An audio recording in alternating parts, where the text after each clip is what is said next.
Hello, ಎಲ್ರಿಗೂ ನಮಸ್ಕಾರ. Welcome back to my YouTube channel.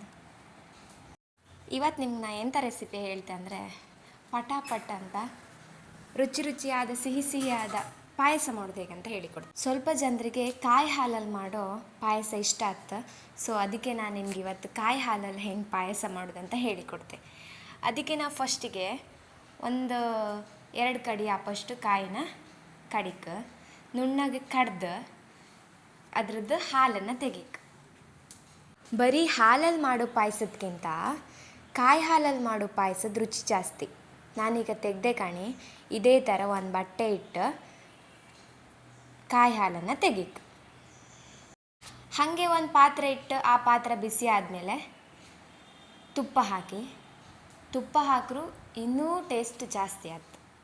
ಆಮೇಲೆ ಸ್ವಲ್ಪ ನೆನೆಸಿ ಇಟ್ಟಿರ್ಕ ನಾವು ಸ್ವಲ್ಪ ಹೊತ್ತು ಗೋಡಂಬಿ ದ್ರಾಕ್ಷಿನ ಅದ್ರ ಜೊತೆಗೆ ಹಾಕಿ ಮಿಕ್ಸ್ ಮಾಡ್ಕೊ.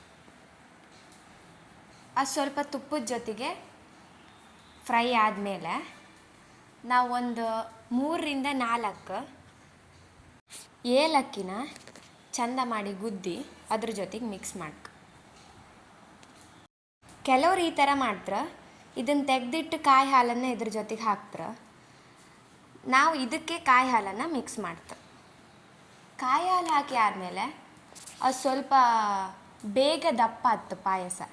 ಅದಕ್ಕೆ ಸ್ವಲ್ಪ ನೀರು ಆ್ಯಡ್ ಮಾಡಿ ಇದ್ರ ಜೊತೆಗೆ ಹಾಲನ್ನು ಕೂಡ ಹಾಕ್ಲಕ್ಕ, ನಿಮ್ಗೆ ಎಷ್ಟು ಬೇಕು ಅಷ್ಟು. ಆಮೇಲೆ ನಾನೊಂದು ಕಪ್ಪು ಹಿಡ್ಕೊಂಡಿದ್ದೆಯಲ್ಲ, ಅದರಲ್ಲಿ ಒಂದು 2 ಕಪ್ಪು ಸಕ್ಕರೆ ಹಾಕಿದ್ರೆ ಸಾಕು. ಸಿಹಿ ಸ್ವಲ್ಪ ಜಾಸ್ತಿ ಬೇಕಂಬರ್ ಸ್ವಲ್ಪ ಜಾಸ್ತಿ ಸಿಹಿ ಹಾಕಿ, ಹಾಗೆ 1 ಚಿಟಿಕೆ ಆಪಷ್ಟು ಉಪ್ಪು ಹಾಕಿ. ನಾ ಗಣೇಶ ಶಾವಿಗೆ ತಗೊಂಡಿದ್ದೆ, ಅದರಲ್ಲಿ ಬರ್ದಿದ್ದು ಕಣಿ ಈ ಶಾವಿಗೆನ ಹುರು ಅಗತ್ಯ ಇಲ್ಲ ನಡಿ ಹೇಳಿ. ಅದು ಸರಿ ಕುದಿ ಬಂದಮೇಲೆ ನೀವು ಯಾವ ಶಾವಿಗೆ ಯೂಸ್ ಮಾಡ್ತೀರಿ ಆ ಶಾವಿಗೆನ ಅದ್ರ ಜೊತೆಗೆ ಹಾಕಿ.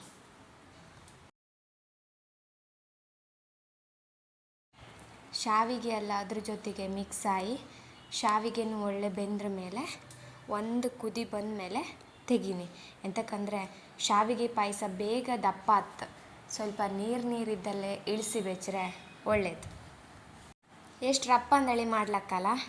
ಈ ವಿಡಿಯೋ ನಿಮ್ಗೆ ಇಷ್ಟ ಆದರೆ ಲೈಕ್ ಮಾಡಿ, ಶೇರ್ ಮಾಡಿ, ಕಮೆಂಟ್ ಮಾಡಿ, ಸಬ್ಸ್ಕ್ರೈಬ್ ಮಾಡೋದು ಮಾತ್ರ ಮರಿಬೇಡಿ.